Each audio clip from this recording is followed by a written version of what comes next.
Nirmala, Kompas.com. Satu lagi. Detik. Oke, silakan Jakarta Post, Kompas.com, Detik. Silakan. Jakarta Post. Iya, Pak Maksi, saya Janti dari Jakarta Post.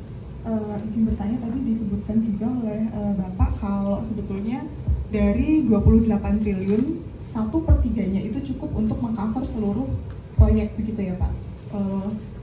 Dari ini kan proyek BTS pemerintah ingin tetap dilanjutkan meski anggaran 8,1 triliun itu dikorupsi. Bagaimana nanti untuk melanjutkan proyek ini, mengingatkan kalau untuk recovery aset itu bisa dilakukan setelah ada putusan pengadilan, gitu Pak?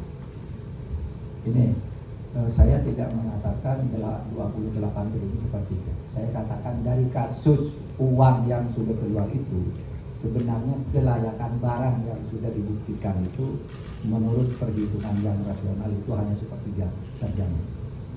Katakan BPKP begitu, para ahli yang saya tanya juga begitu.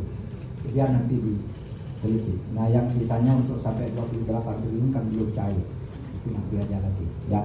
Jadi dari yang 10 itu, yang sekarang keluar itu, sebenarnya 4.200 tower yang akan dibangun itu cukup dengan ya kira-kira 3-4 triliun. Tapi itu dianggarkan 10 TLB lalu dikeluarkan uangnya lalu tidak jadi barang juga.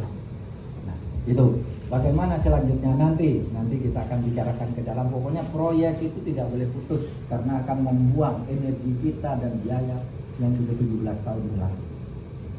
Lanjut. Mohon izin konfirmasi Pak Menko, ini ada info beredar bahwasannya aliran dana dugaan korupsi PDS 4G ini mengalir ke 3 partai. Di sini disebutkan PDIP, Gerindra, dan Nasdem. Ini mohon tanggapannya Pak Menko. Terima kasih.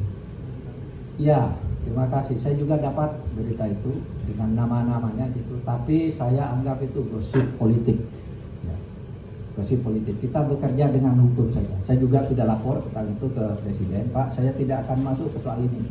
Ini pembuktiannya akan rumit dan mungkin menimbulkan kerumitan politik. Oleh sebab itu, saya persilahkan kejaksaan atau KPK kalau itu di luar angka-angka yang sudah konkret untuk menyelidiki ini. Tetapi kalau saya sendiri menganggap itu sebagai gosip politik yang tidak akan saya tangani secara administratif di sini, secara manajerial kelembagaan, karena itu sudah